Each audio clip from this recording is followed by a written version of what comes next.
The other day, I was visiting one of my clients' condo buildings and saw a big note on their bulletin board that someone wrote saying, "Anyone with an EV space? We are desperate. Please, can we switch?" The manager said that in this building, the residents have been going to war over these EV chargers. He said that there's been so many fights in this building that now some of the residents aren't even talking to each other anymore because no one can agree on who the EV chargers should belong to. But what does he mean by this? Why is this such a big issue and how did we get here?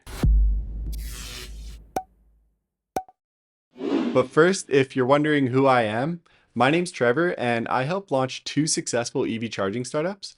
And if you're looking for pricing on anything to do with EV charging, I'd be happy to send over a free quote. For Strata, this could be rough project pricing, EV ready plans, electrical planning reports, and even just general advice and recommendations. I'm here if you need anything. My email is in the description below. All right, let's go. So back to my story. In this building, I was told that there was actually a fight between people arguing over who should get the parking stalls that have the EV chargers. And apparently it's happened more than once. The building manager told me that in this building, there are about 10 people that own EVs, and these people are constantly negotiating trades and arguing over the spots. Because right now, most of the spots are actually owned by gas car drivers. Some people have even tried to buy the EV charging spots from other owners. But this is ridiculous. Why are the EV chargers placed in the wrong stalls?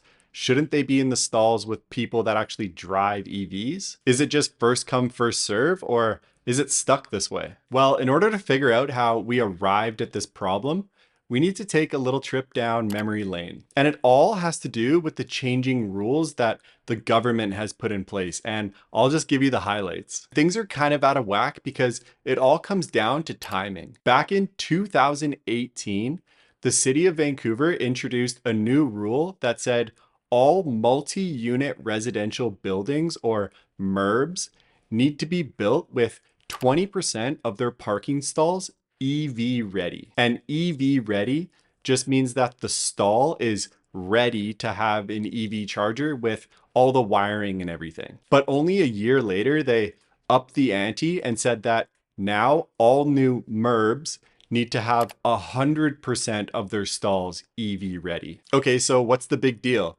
This means that there'll only be 1 year of buildings stuck in that awkward middle ground of only having 20% of their stalls EV ready, right? The strange thing is, I've done countless site visits at buildings built in 2019, 2020, 2021, even 2022 that still only have a handful of their stalls that are EV ready. Weird, right? So I was like, what's going on here? This doesn't make sense. Why are there still so many buildings built after 2019 that still only have about 20% of their parking stalls EV ready? Did they just ignore the building code changes? Okay, so here's my theory.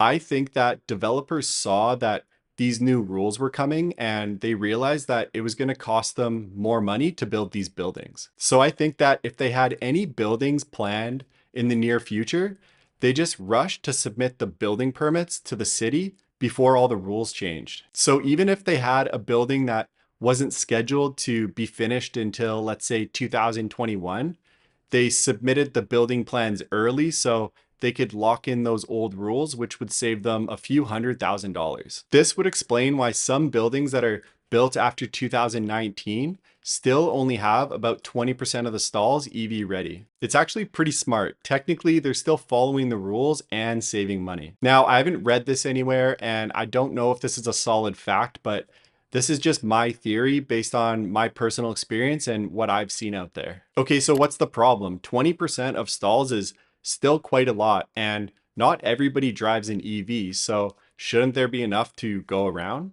But the thing is, it's not actually about how many chargers there are, it's about where they're placed. Many of the EV chargers in these buildings were assigned randomly when the condos were being sold, which means that a lot of the EV ready stalls are actually owned by people who drive gas cars. The tricky thing in strata buildings is usually the condo unit is tied to a specific parking stall in the garage.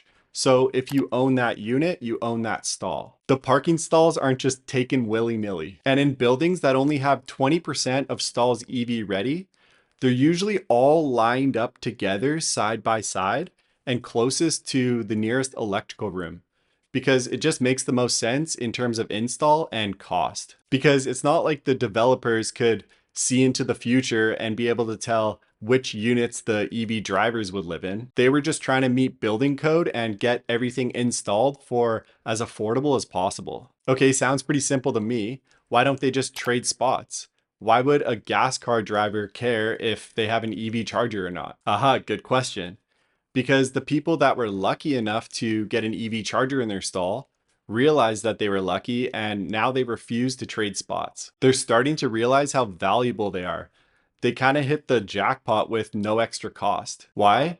Because having an EV charger increased their property value. Even though they don't drive an EV, they know that their parking stall is worth more if they ever decided to sell or rent their unit. So all these EV owners are left frustrated while these gas car owners hold on to these valuable spots. Some strata buildings are even trying to implement temporary rentals where an EV owner can go and use one of the EV charging stalls, but this can get pretty sticky. Okay, so if you need an EV charger and don't have one, the next step is to just install one yourself, right? Well, first, you usually need to get approval from the Strata because this is everybody's electricity, not just yours. This also means that you'll have to buy and install the EV charger yourself and choose a company, a software provider, and an electrician. And also, if your stall isn't EV ready, it can be pretty expensive if done on an individual basis at a later date. And it starts to get even more messy if